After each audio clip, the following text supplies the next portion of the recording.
नमस्कार। चलिए आज बात करते हैं एक बहुत बड़े फैसले की। भारत सरकार ने 8वें केंद्रीय वेतन आयोग के गठन का ऐलान कर दिया है और ये एक ऐसी घोषणा है जिसका असर करोड़ों लोगों पर पड़ने वाला है। तो आइए समझते हैं कि आखिर ये वेतन आयोग है क्या और ये इतना जरूरी क्यों है। हाँ, और ये कोई छोटा मोटा फैसला बिल्कुल भी नहीं है। ये एक ऐसी घोषणा है जो लाखों केंद्रीय कर्मचारियों, हमारे सैनिकों और पेंशनर्स की जिंदगी पर सीधा सीधा असर डालेगी। मतलब उनकी सैलरी से लेकर रिटायरमेंट बेनिफिट्स तक हर चीज पर इसका प्रभाव देश के कोने कोने में महसूस किया जाएगा। तो सबसे पहला सवाल मन में यही आता है कि आखिर ये 8वां वेतन आयोग है क्या, ये करता क्या है और सरकार को इसे बार बार बनाने की जरूरत क्यों पड़ती है। चलिए इन्हीं सवालों के जवाब ढूंढते हैं। तो सबसे पहले आइए ये समझते हैं कि ये कमीशन आखिर है क्या और इसकी बागडोर मतलब इसकी जिम्मेदारी किसके हाथों में सौंपी गई है। अगर बिल्कुल आसान भाषा में समझे तो वेतन आयोग सरकार की बनाई हुई एक एक्सपर्ट कमेटी होती है।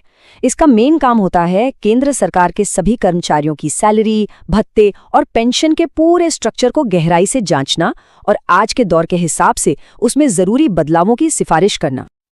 अब इस इतने बड़े और महत्वपूर्ण काम को करने के लिए एक बहुत ही अनुभवी टीम बनाई गई है।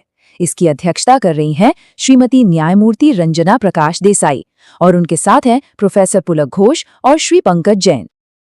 अच्छा, टीम तो बन गई, पर इस टीम का मुख्य मिशन क्या है? आखिर इन्हें करना क्या क्या है और इसका दायरा कितना बड़ा है? चलिए देखते हैं। देखिए, आयोग का सबसे पहला और सबसे जरूरी लक्ष्य है पूरे के पूरे वेतन पैकेज की गहराई से जांच करना। इसमें सिर्फ बेसिक सैलरी नहीं आती, बल्कि कर्मचारियों को मिलने वाले तमाम तरह के भत्ते और दूसरे फायदे भी शामिल हैं। मकसद ये है कि पूरा पैकेज आज के समय के हिसाब से सही हो। तो सवाल ये उठता है कि इसका असर असल में किन किन लोगों पर पड़ेगा। ये लिस्ट इतनी लंबी और इतनी बड़ी है कि शायद आपको जानकर हैरानी होगी। इसके दायरे में देखिए कौन कौन आता है।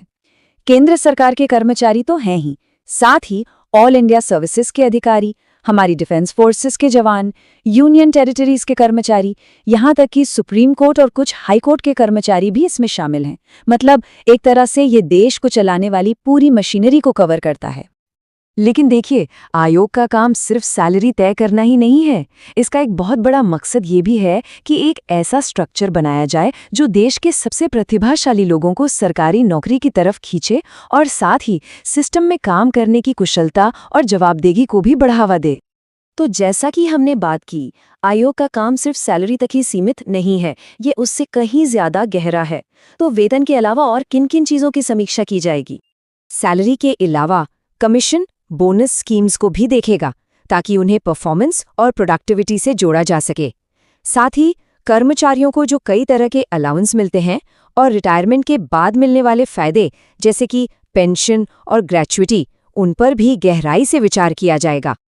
हाँ, यहाँ एक जरूरी अंतर समझना होगा। पेंशन को लेकर दो अलग अलग रास्ते हैं। जो कर्मचारी नई पेंशन स्कीम यानी एनपीएस में आते हैं, आयोग उनके ग्रेच्युटी लाभों की समीक्षा करेगा। लेकिन जो कर्मचारी पुरानी पेंशन व्यवस्था का हिस्सा हैं, उनके लिए आयोग ग्रेच्युटी और पेंशन दोनों की समीक्षा करके अपनी सिफारिशें देगा। अब आयोग का ये जो काम है, ये एक बहुत ही मुश्किल संतुलन साधने जैसा है। अब सोचिए, एक तरफ कर्मचारियों की उम्मीदें हैं तो दूसरी तरफ देश की आर्थिक हकीकत। तो अपनी सिफारिशें देते समय आयोग को किन बातों का ध्यान रखना होगा? मतलब वो कौन सी बड़ी चुनौतियां और सिद्धांत हैं जो उसके काम को दिशा देंगे? आयोग को कई चीजें तौलनी होंगी, जैसे कि देश की मौजूदा आर्थिक स्थिति कैसी है, क्या विकास योजनाओं के लिए पैसा बचेगा, पुरानी पेंशन योजनाओं का बोझ कितना है।